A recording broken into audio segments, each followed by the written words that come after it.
Al-ikhwah, selesai kita membicarakan kondisi manusia di hari kiamat atau di mahsyar, kita kembali ke kitab Tauhid jilid 2. Kita di halaman 133.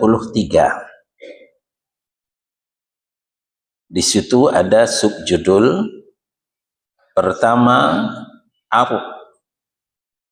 artinya penyodoran amal, dan hisab, penghitungan amal. Jadi amal kita disodorkan, disetor, lalu dihitung, dihisab. Nah, itu yang akan kita bicarakan. Ma huwal hisab? Hisab itu apa sih? Secara etimologi berasal daripada kata hasiba, yahsibu hisaban, ya, artinya mengira, menghitung seberapa yang kita kumpulkan di dunia, lalu nanti dihitung berapa yang bulir, berapa yang hampa, ya, berapa yang bagus, berapa yang jelek, itu semua jadi itu. Secara terminologi, Fadilatul Syekh Shalih Ibn Utsaimin mengatakan, hisab adalah manusia melihat amal perbuatan mereka di hari kiamat. Jadi sekecil apapun yang kita amalkan, itu akan kita lihat.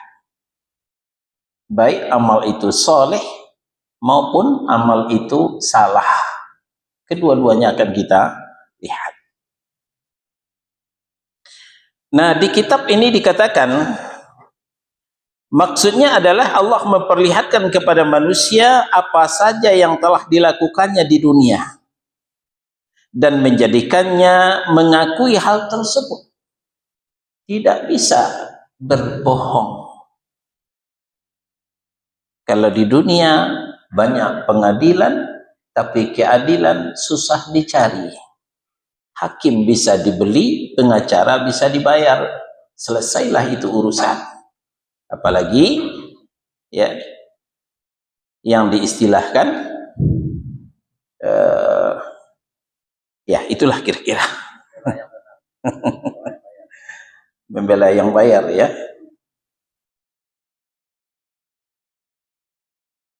KUHP, ya, kasih uang habis perkara. Itu di dunia. Tapi di akhirat pengadilan itu cuma satu. Tapi jangankan bayar pengacara, di batang tubuh kita saja kita tidak bisa ajak kerjasama. Allah terangkan, al-yawm nakhtimu ala afwahihim wa tukallimuna aydihim wa tashhadu arjuluhum bima kanu yaksibun. Suatu hari nanti di pengadilan Allah, nakhtimu ala afwahihim, kami kunci mulut mereka. Jangankan pengacara akan dibayar, mulut kita saja tidak bisa bicara. Lalu wa tukallimuna aydihim, tangan mereka berbicara sebagai jaksa penuntut umum. Wa tashhadu arjuluhum bima kanu yaksibun, dan kaki mereka menjadi saksi sesuai dengan apa yang mereka kerjakan. Mau apa kita? Batang tubuh kita saja tidak bisa kita ajak kerjasama untuk membela kita. Semuanya memojokkan kita. Itulah pengadilan akhirat. Sebagaimana Allah Subhanahu wa ta'ala akan mengkisas sebagian makhluk untuk sebagian, serta memutuskan hukum di antara mereka, dan demikian itu adalah mudah bagi Allah Subhanahu wa ta'ala. Dalil-dalil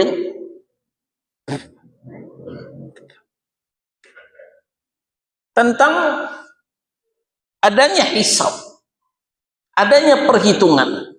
Itu banyak sekali di dalam Al-Quran. Antara lain, kita awali dari Al-Baqarah surah yang kedua ayat 202. A'udzu billahi minasy syaithanir rajim. Wallahu sari'ul hisab. Allah itu sangat cepat perhitungannya. Tapi sangat cepat perhitungannya itu benar, objektif. Tidak sama dengan cepat perhitungan pemilu. Hitungan pemilu, hitungan pilkada cepat juga, tapi hitungannya banyak meleset. Tapi bedanya dengan hitungan Allah, cepat juga, tapi tidak keliru, tidak meleset. Nah, selanjutnya yang semirip dengan itu, Ghafir surah 40 ayat 17. Al-yawma tujza kullu nafsim bima kasabat. La zulmal yawm innallaha sari'ul hisab. Pada hari ini setiap jiwa diberi balasan sesuai dengan apa yang telah dikerjakannya. Tiada yang dirugikan pada hari ini. Sungguh Allah itu sangat cepat perhitungannya. Hisab adalah perhitungan. Sangat cepat perhitungan Allah Subhanahu wa ta'ala. Lalu dalam Al-Ghasyiyah surah 88 ayat 26, 25 dan 26. Inna ilaina iyabahum thumma inna alaina hisabahum. Sungguh kepada kamilah mereka kembali, dan kemudian sesungguhnya kamilah yang membuat perhitungan atas mereka. Jadi kita langsung dihisab oleh Allah Subhanahu wa ta'ala. Penguasa tertinggi Allah Tabaraka wa ta'ala yang menghisab kita. Karena itu Ali bin Abi Thalib radhiyallahu anhu, khalifah yang keempat, menantu dan sepupu Rasulullah, berpesan kepada kita, hasibu anfusakum qabla an tuhasabu. Hisab-hisablah diri kalian sebelum kalian nanti dihisab. Sudah berapa pahala yang kita kumpulkan? Sudah berapa pula dosa yang kita kumpulkan? Sudahkah lebih banyak pahala daripada dosa? Alhamdulillah. Tapi kalau masih banyak dosa daripada pahala, inna lillah. Saatnya kita introspeksi. Saatnya kita meninjau ulang apa yang sudah kita kerjakan selama ini. Lalu dalam Al-Insyiqaq surah 84 ayat 7 dan 8. Fa amma man utiya kitabahu biyaminih fasawfa yuhasabu hisaban yasira. Nanti amal kita itu dicatat, ditulis di dalam sebuah buku catatan. Dan sekali lagi, catatan itu akurat, nggak ada yang salah input. Nah, di dalam buku catatan itu ada catatan yang baik, ada catatan yang buruk. Ketika di dalam catatan itu baik semua, beruntunglah orang itu. Sebaliknya, ketika di dalam buku catatan itu banyak yang buruk, itulah kemalangan yang sangat malang. Ketika menyampaikan kitab itu kepada kita, itu sudah ada indikasi dari arah mana kita menerima kitab. Nah, ini yang diterangkan dalam Al-Insyiqaq. Fa amma man utiya kitabahu biyaminih fasawfa yuhasabu hisaban yasira. Maka adapun orang yang catatannya diberikan dari sebelah kanannya atau dari depannya, menunjukkan orang itu akan dihisab dengan hisab yang ringan. Lalu bagaimana kalau buku catatan itu diterima dari sebelah kiri atau dari sebelah belakang? Ini indikasi yang buruk yang akan kita terima. Sekali lagi, hisab, perhitungan akan kita lalui nanti di depan Allah Subhanahu wa ta'ala. Tidak ada yang tercecer, tidak ada yang tidak tercatat, semuanya tercatat, kecuali kalau memang sudah dihapus. Di dalam Al-Zalzalah surah 99 ayat 7 dan 8. Faman ya'mal mithqala dzarratin khairan yarah. Barang siapa yang mengerjakan amal soleh walaupun sebesar zarah, yarah, dia akan melihatnya. Sebaliknya, wa may ya'mal mithqala dzarratin khairan yarah. Ya. Terbalik ya. Terbalik. Kita ulang. Faman ya'mal mithqala dzarratin khairan yarah. Barang siapa yang mengerjakan amal soleh walaupun sebesar zarah, dia akan melihat. Sebaliknya, wa may ya'mal mithqala dzarratin syarran yarah. Barang siapa yang mengerjakan amal salah, amal juga tapi amal salah, yarah, dia juga akan melihatnya.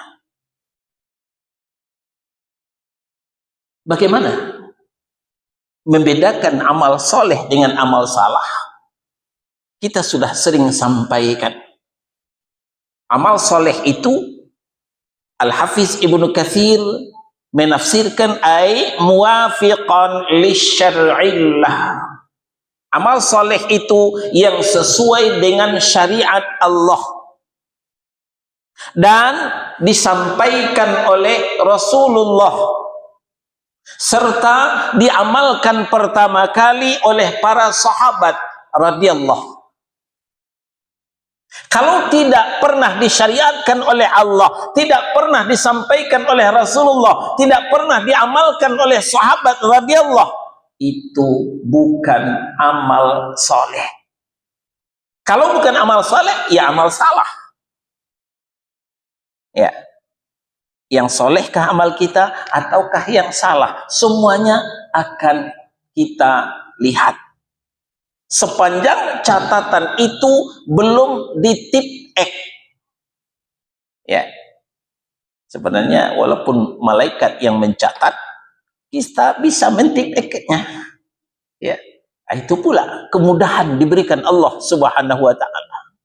Walaupun malaikat yang mencatat, kita bisa mentip X-nya.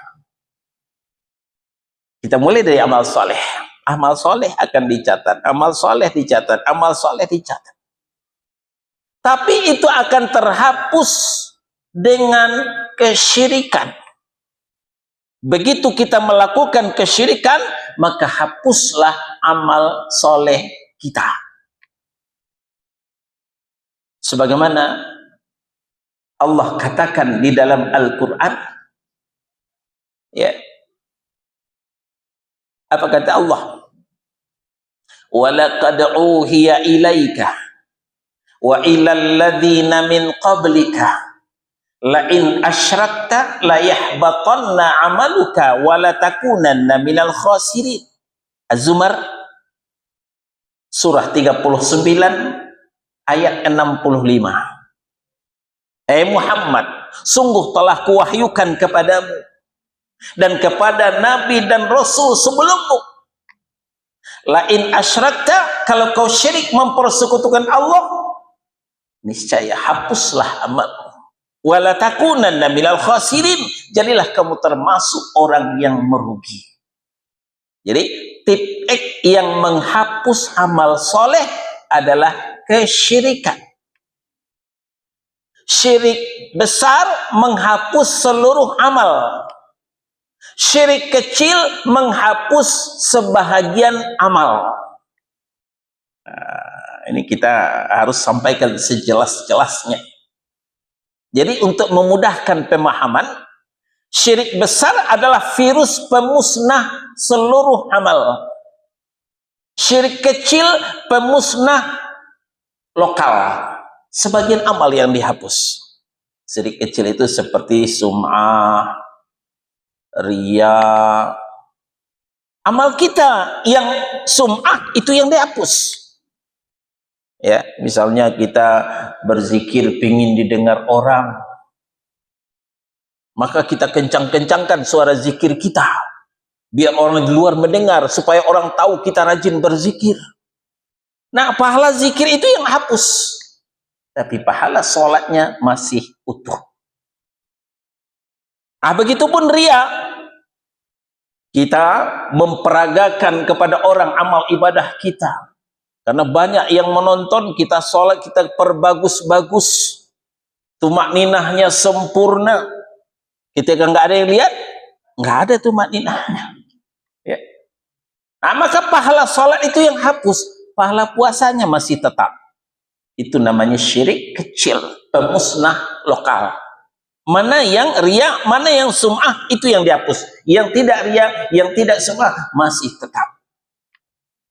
Tapi kalau sudah syirik besar, itu pemusnah massal.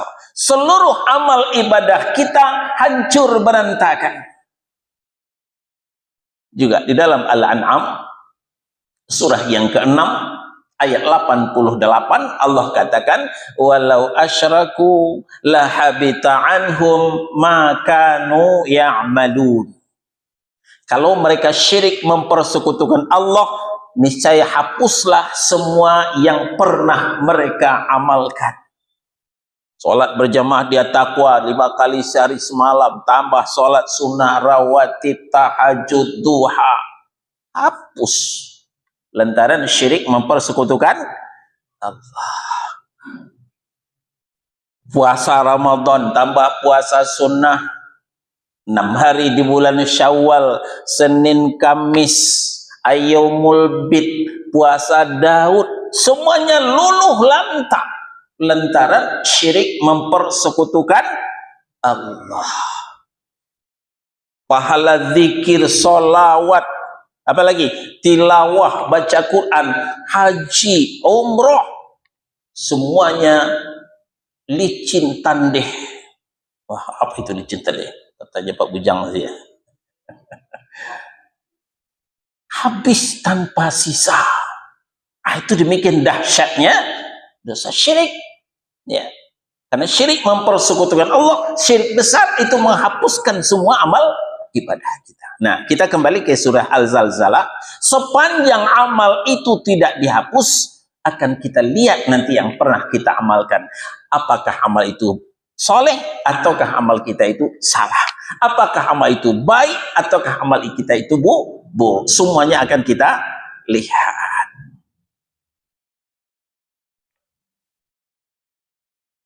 Ya.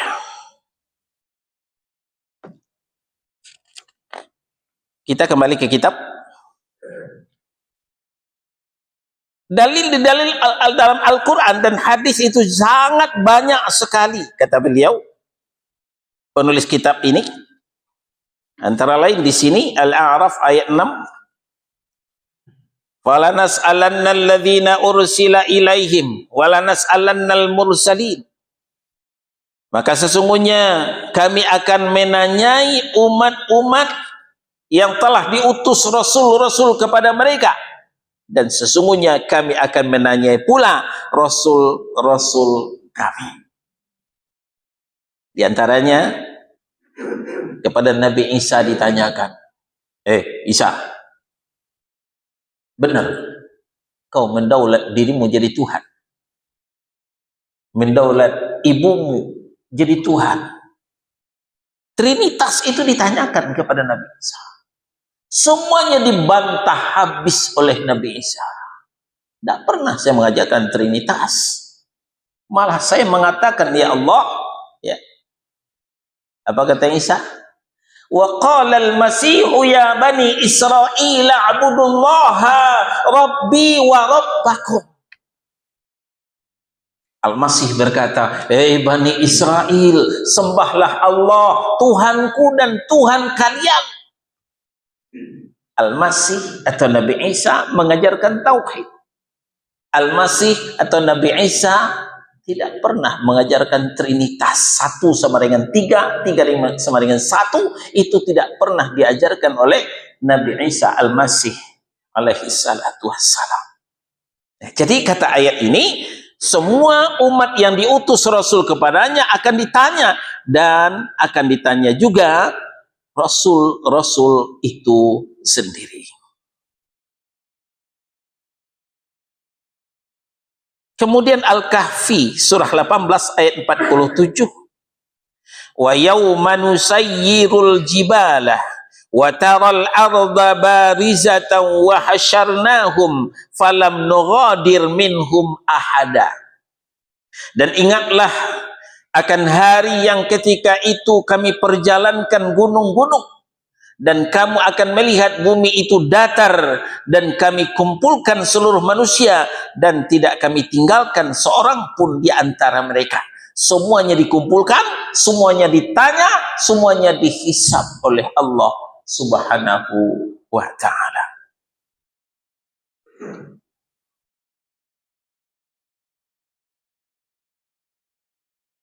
Nah, kemudian Al-Ghasyiyah ayat 25-26 tadi sudah kita bacakan ya. Tadi sudah kita bacakan.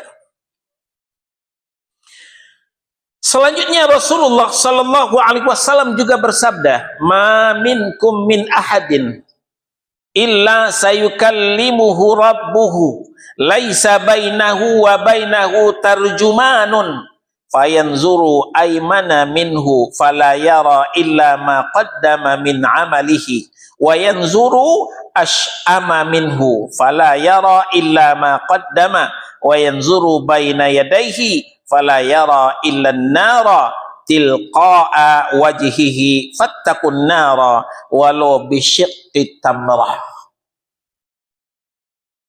Tidak seorang pun di antara kalian, kata Nabi sallallahu alaihi wasallam, melainkan Allah akan mengajaknya bicara. Sekarang kita yang bicara dengan Allah. Salat itu kan bicara dengan Allah, ya. Kitanya nggak nyadar bahwa kita sedang ada di depan Allah Subhanahu wa ta'ala. Besok Allah yang berbicara dengan kita. Nah, jadi kata Nabi, tidak seorang pun di antara kalian melainkan Allah akan mengajaknya bicara. Pakai bahasa apa? Ya pakai bahasa Arab. Allah tuh bahasanya bahasa Arab. Tidak ada antara Allah dan dia penterjemah. Bahasa Arabnya tidak diterjemahkan ke bahasa Utan Panjang, kepada bahasa Jawa tidak, kepada bahasa Minang tidak, tetap berbahasa Jawa. Maka dia melihat ke sebelah kanannya, ternyata dia tidak melihat kecuali apa yang telah dia persembahkan dari amalnya yang baik-baik. Dan melihat sebelah kirinya, maka ia pun tidak melihat kecuali apa yang telah ia kerjakan. Dan ia melihat di hadapannya, maka dia tidak melihat kecuali neraka di hadapan wajahnya. Oleh karena itu kata Nabi sallallahu alaihi wasallam, takutlah kalian kepada neraka sekalipun bersedekah dengan separuh dari kurma. Ya. Kira-kira sebutir kurma itu harganya berapa? Kira-kira ada 1000 gopek. Enggak sampai uang kita gopek potong. Ya, kita punya sebutir kurma. Ada teman potong 2, sebelah kita makan, sebelah kasih teman. Itu sudah membentengi diri kita dari azab neraka. Jangan anggap remeh sedekah. Ya. Jangan pelit-pelit sedekah. Ngasih orang makan, ngasih orang minum, pahalanya besar sekali. Bukankah dalam hadis Abu Hurairah radhiyallahu anhu diriwayatkan oleh Imam Al-Bukhari dalam sahihnya, seorang pelacur, atau pelacur zina, wanita malam, ya, wanita malam, PSK, penjajah seks komersial, macam-macam namanya sekarang. Kata Nabi, dosanya diampuni oleh Allah lantaran bersedekah air kepada anjing. Masya Allah, itu tinggi nilainya di sisi Allah Subhanahu wa Ta'ala. Ceritanya bagaimana? Suatu ketika pelacur ini melihat anjing yang ngos-ngosan di padang pasir, lidahnya menjulur. Di sebagian riwayat dia menjilat-jilat pasir, begitu hausnya. Lalu tanpa pikir panjang, pelacur ini membuka sepatunya. Dia turun ke sumur, lalu dia ambil air dengan sepatunya, dia naik ke atas, dia pegang dengan giginya, dia manjat ke atas, lalu air itu diminumkan ke anjing. Nah, inilah kata Nabi, seorang pelacur diampuni dosanya lantaran dia telah bersedekah air, itu pun untuk anjing. Kita tahu anjing itu najis, makhluk Allah yang paling hina. Nah, lalu bagaimana kalau kita bersedekah kepada manusia? Bukan hanya air, tapi nasi umpamanya. Bagaimana kalau kita bersedekah kepada kaum muslimin? Bagaimana dengan kalau kita bersedekah kepada jamaah pengajian? Ya, seperti sering ya kebiasaan kalau kita ngaji ada yang bagi-bagi roti. Ya, itu salah satu contoh.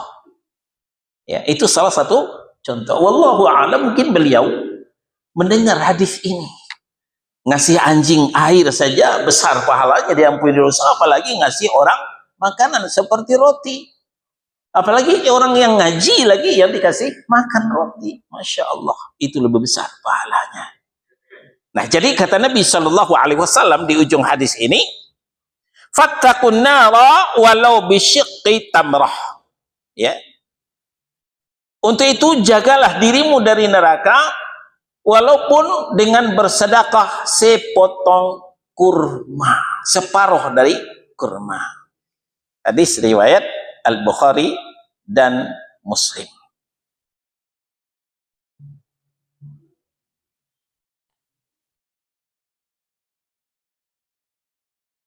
Kita kembali ke Al-Kahfi.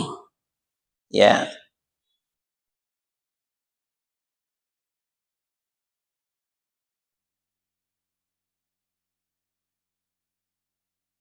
Al-Kahfi surah 18 ayat 49.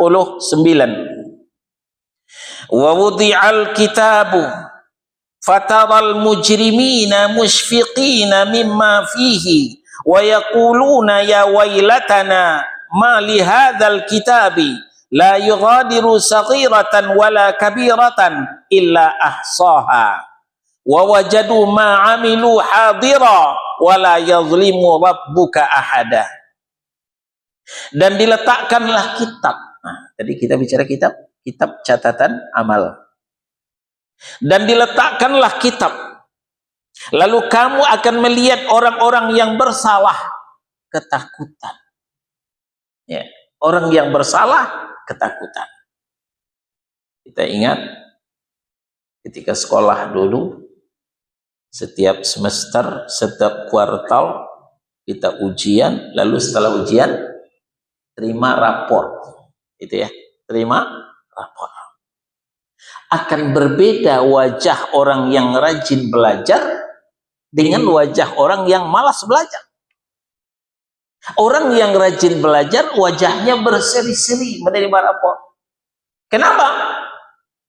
Dia ketika ujian dia bisa menjawab dan dia yakin itu betul dan dia optimis rapornya akan bagus.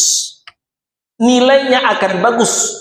Malah dia berharap dia ranking 1. Berbeda dengan orang yang malas belajar ketika menerima rapor bermuram durja. Kenapa? Karena dia sadar dulu dia malas belajar. Ketika ujian banyak yang kosong gak bisa menjawab. Dia sudah bayangkan rapornya itu merah semua. Mukanya muram bersedih.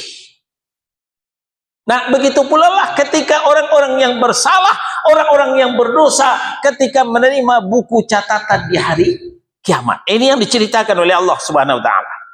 Lalu kamu akan melihat orang-orang yang bersalah ketakutan terhadap apa yang tertulis di dalamnya dan mereka berkata, "Aduhai celaka kami. Kitab apakah ini yang tidak meninggalkan yang kecil dan tidak pula meninggalkan yang besar?" Ternyata catatan-catatan dosa itu dia lupa mentipek. Nah, kalau tadi baru kita sampaikan tipek amal soleh bisa ditipek dengan syirik. Lalu kalau amal salah apa pula tipeknya? Kalau amal salah tipeknya bertaubat dan istighfar. Bertaubat dan istighfar. Ya ayyuhalladzina amanu tubu ilallah taubatan nasuha. Hai orang yang beriman, bertaubatlah kalian kepada Allah dengan taubat nasuha.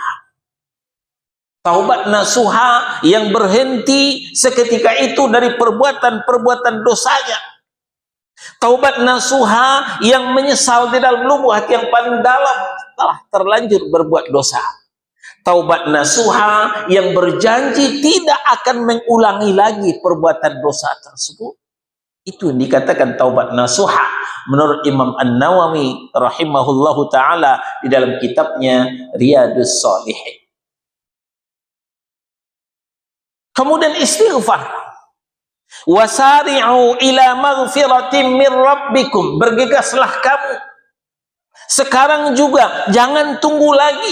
Untuk apa? Untuk mohon ampun kepada Rabb-mu, mendapatkan ampunan dari Rabb-mu. Dia minta ampun itu jangan ditunda-tunda.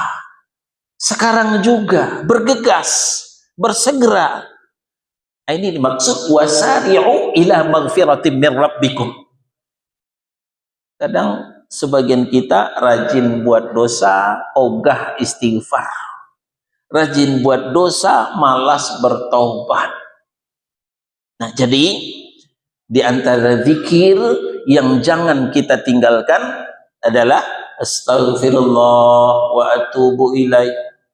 Astaghfirullah wa atubu ilaih. Dalam sehari semalam jangan kurang 100 kali. Ini diajarkan oleh Nabi Sallallahu Alaihi Wasallam. Untuk apa gunanya? Untuk mentipek catatan dosa, untuk menghapus catatan kesalahan-kesalahan yang kita lakukan selama ini. Nah, jadi apa kata orang yang berdosa? Aduhai celaka kami. Kitab apa ini yang tidak meninggalkan yang kecil dan tidak pula meninggalkan yang besar, melainkan ia mencatat semuanya dan mereka dapati apa yang telah mereka kerjakan ada tertulis di situ, lengkap bin komplit, tidak tercecer sedikit pun. Dan Tuhanmu tidak menzalimi seorang pun juga. Tidak akan tertulis kalau tidak pernah diamalkan, tidak akan tertulis kalau tidak pernah dikerjakan. Nah, maka berhati-hatilah jangan mengerjakan kesalahan. Berhati-hatilah jangan mengerjakan dosa dan maksiat. Kalaupun terlanjur, segera hapus dengan taubat dan istighfar. Nah, ini menghapusnya.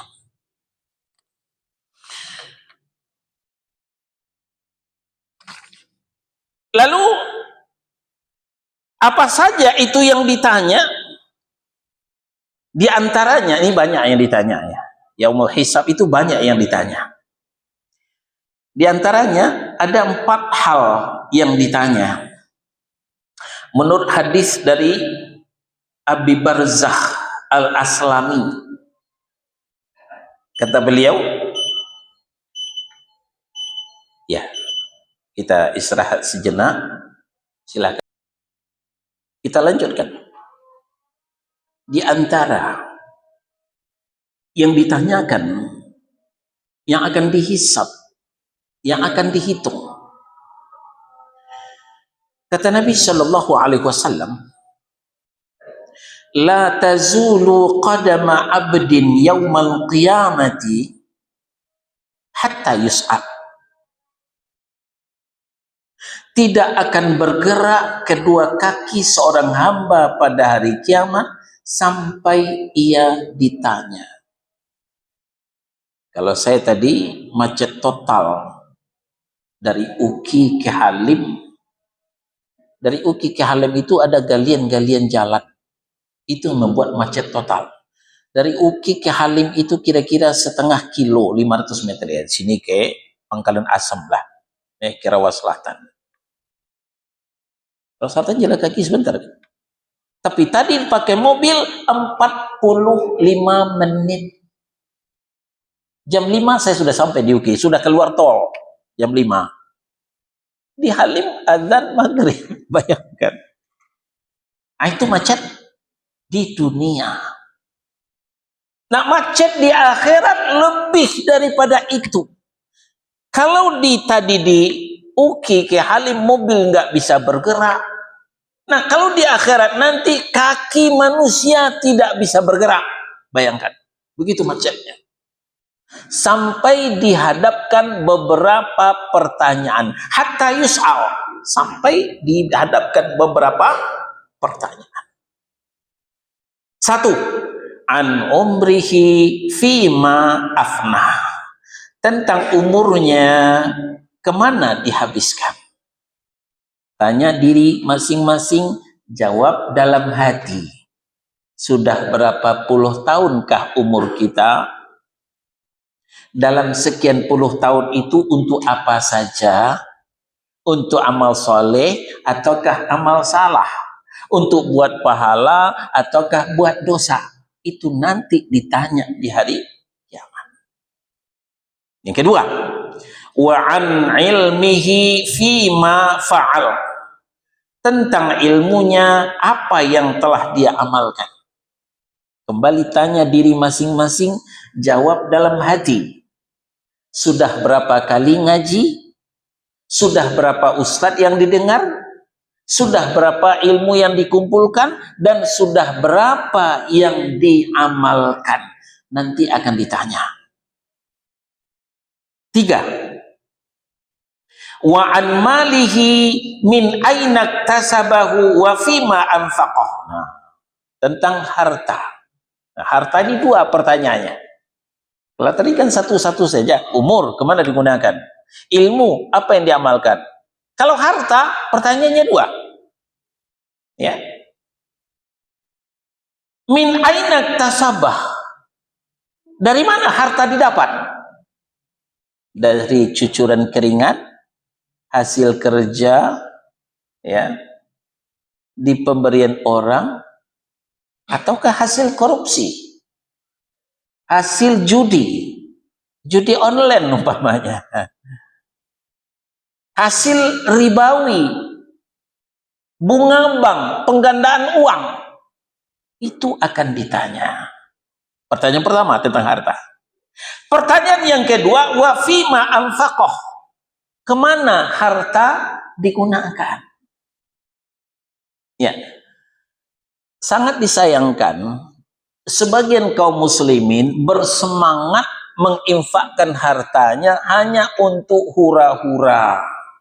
Misalnya, pertandingan makan kerupuk, mau tuh nyumbang 100.000. Ya. Permainan tarik tambang, mau tuh nyumbang 100.000. Ya.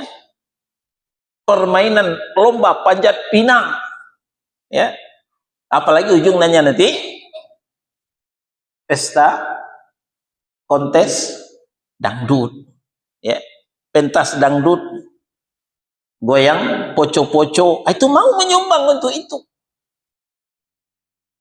Tapi kalau sudah untuk yang maslahat, untuk amal saleh, pikir 7 keliling untuk nyumbang, ya, untuk ngaji umpamanya, untuk masjid umpamanya, bisa dipilih yang kecil, pilih juga yang kecil. Tidak mau yang merah-merah keluar.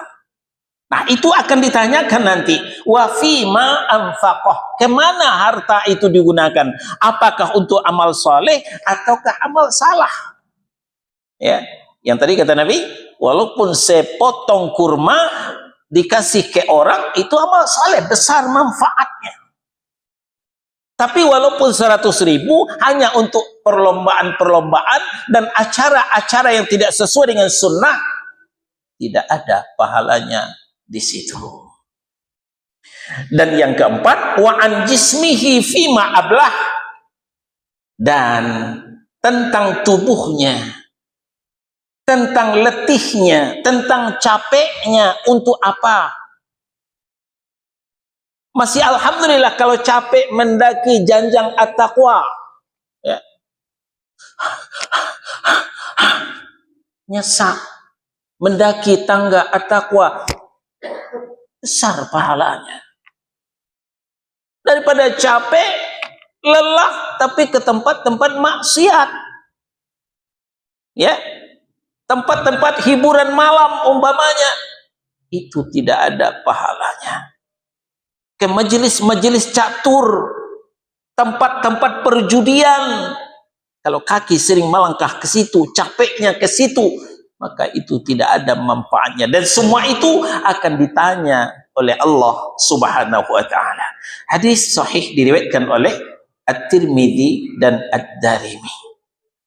Nah, oleh sebab itu, Bapak dan Ibu, saudara-saudara kaum muslimin jamaah at-taqwa yang dimuliakan Allah, mengingat di hari kiamat nanti kita akan dihisab, kita akan dihitung. Perbanyaklah amal soleh daripada amal salah, perbanyaklah membuat pahala daripada membuat dosa.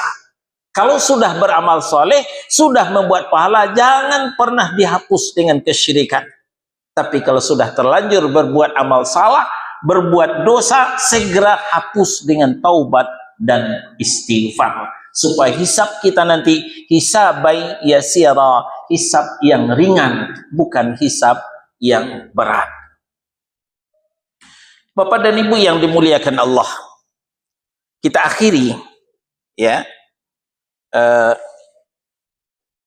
pembahasan kita ini dengan sebuah hadis yang mulia yang disampaikan Nabi sallallahu alaihi wasallam. Beliau mengatakan, ternyata ada di antara umat beliau yang VIP, ya, maksudnya yang tidak dihisab. Wah, ini luar biasa, ini istimewa ini, ya, yang tidak dihisab. Dikatakan oleh Nabi sallallahu alaihi wasallam, di hari kiamat nanti diperlihatkan kepada beliau beberapa umat-umat dari semua nabi dan rasul. Ya, kita bacakan terjemahnya saja karena waktu kita sudah sempit. Umat-umat diperlihatkan kepadaku, lalu aku melihat seorang nabi, ia hanya disertai dengan sekelompok kecil umatnya. Lalu ada nabi yang lain hanya disertai dengan 1 dan 2 orang umatnya. Ada nabi yang umatnya cuma 1 atau 2 orang. Nabi lain ada yang tidak disertai seorang pun. Apakah nabi itu tidak becus? Bukan, nabi itu tidak becus, karena memang hidayah itu di tangan Allah. May yahdillah fala mudhillalah wa may yudlil fala hadiyalah. Jadi kalau ada umat tidak ada nabi tidak punya umat, bukan nabi itu tidak bekerja, tapi memang umatnya itu yang durjana, tidak menerima hidayah dari Allah Subhanahu wa taala. Lalu tiba-tiba ada sekelompok besar diangkat untukku. Aku kira mereka itu umatku. Lalu dikatakan kepadaku, itu Musa dan kaumnya.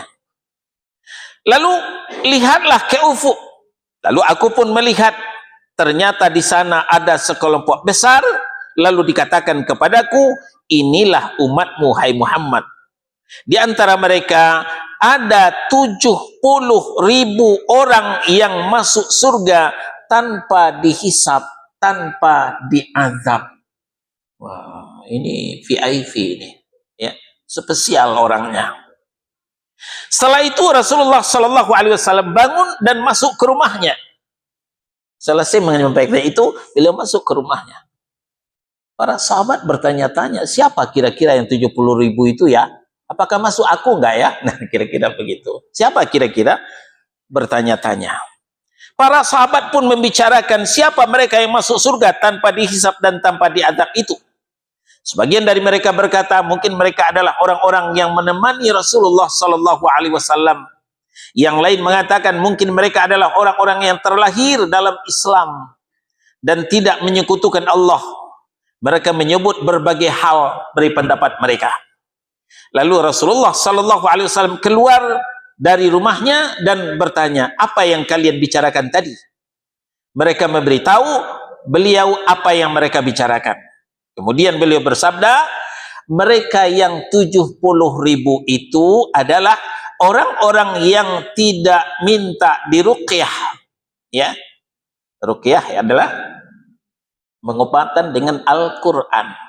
Ya, yang utama itu ruqyah mandiri. Kita meruqyah diri kita sendiri. Baca Quran untuk diri kita. Ya, tapi kalau tidak bisa baca Quran, boleh kita minta ruqyah. Orang lain meruqyah kita. Tapi orang itu tidak masuk dalam 70.000. 70.000 yang tanpa dihisab, tanpa diadab itu mereka mandiri, tidak mengandalkan orang lain. Itu. Jadi minta ruqyah itu bukan haram ya, jangan pula tidak mau minta ruqyah, nanti kalau tidak bisa baca Quran boleh minta ruqyah. Yang kedua, mereka tidak merasa sial dan bertawakal kepada Rabb, ya. Hari sial, tanggal sial, angka sial, itu tidak ada bagi mereka. Maksudnya mereka tidak bertatayur, tidak percaya kepada tahayul khurafat. Angka 4 itu angka sial, ya. Angka 9 angka keberuntungan, angka 13 angka sial, nggak ada bagi mereka itu. Kalau masih percaya angka 4 angka sial, angka 13 angka sial, itu tidak masuk 70.000 orang yang masuk surga tanpa diazab, tanpa dihisab. Ya, mereka bertawakal kepada Rabbnya. Lalu Ukasyah bin Mihsan pun berdiri dan berkata, wahai Rasulullah, berdoalah kepada Allah agar menjadikanku sebagian dari mereka yang 70 itu. Rasulullah Shallallahu Alaihi Wasallam berdoa, ya Allah, jadikanlah dia sebagian dari mereka. Lalu setelah itu seorang Ansar pun berdiri, ia juga ikut berkata, ya Rasulullah, berdoa pula lah kepada Allah agar aku juga dijadikan termasuk 70 itu. Kata Rasulullah, kau telah didahului oleh Ukasyah. Jadi yang satu yang dapat doa dari Rasulullah Sallallahu Alaihi Wasallam masuk ke rombongan 70.000 orang yang masuk surga tanpa dihisab dan tanpa diazab. Apa syaratnya tadi? Pertama, mereka tidak minta diruqyah. Kedua, mereka tidak musyrik, tidak bertahayul, bertathayyur. Dan ada lagi yang yang ketiga, mereka tidak melakukan pengobatan dengan kay. Pengobatan dengan kay itu disundut dengan besi panas. Itu memang mujarab pengobatan seperti itu, tapi itu dilarang oleh Nabi Sallallahu Alaihi Wasallam karena menyiksa diri sendiri. Hadis ini sahih diriwayatkan oleh Al-Bukhari dan Muslim, ya, dari Abdullah ibnu Abbas radhiyallahu anhu. Baik, sampai di sini pembahasan kita. Ada pertanyaan? Silakan.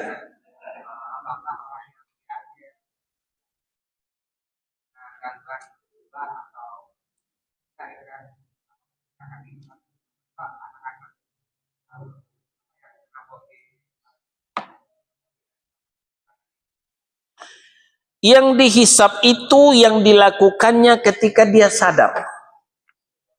Ketika dia sedang gila, maka ketika itu pena tidak menulis. Amal apa saja tidak dicatat ketika dia sedang gila. Dia sholat tidak dicatat pahala, dia buat dosa tidak dicatat dosa. Nah, orang gila sampai dia sadar. Orang tidur sampai dia bangun. Anak kecil sampai mukallaf itu tidak dicatat, tidak dihisab. Wallahu a'lam. Ada lagi? Ya, silakan Pak.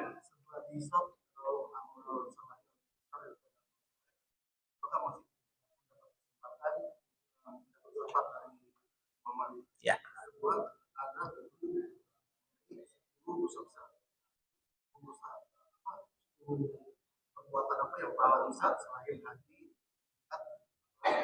Baik. Ya. Tentang syafaat masih prematur, Pak. Ya. Ada saatnya nanti akan kita bicarakan setelah ini nanti, ya. Kita akan bahas tentang syafaat itu. Ada tahapan-tahapan di mahsyar itu. Jadi apalagi waktu sempit belum sempat kita jawab untuk syafaat. Kemudian amalan-amalan yang paling dinilai oleh Allah SWT, pertama tauhid. Pertama tauhid, iman itu amal soleh yang lebih utama di mata Allah Subhanahu Wa Taala. Dan kemudian sholat. Ternyata sholat itu lebih utama daripada jihad. Jadi kalau kita belum sempat berjihad, taat sajalah sholat kepada Allah Subhanahu Wa Taala. Memang jihad itu termasuk amal soleh yang tinggi pahalanya, tapi lebih tinggi sholat. Allahu a'lam. Tidak sempat kita sebutkan semuanya. Baik, kita akhiri sampai di sini. Subhanakallahumma wa bihamdika asyhadu an la ilaha illa anta astaghfiruka wa atubu ilaik. Wassallallahu ala nabiyyina Muhammadin wa ala alihi wa sahbihi wasallam. Barakallahu li wa lakum. Wassalamu alaikum warahmatullahi wabarakatuh.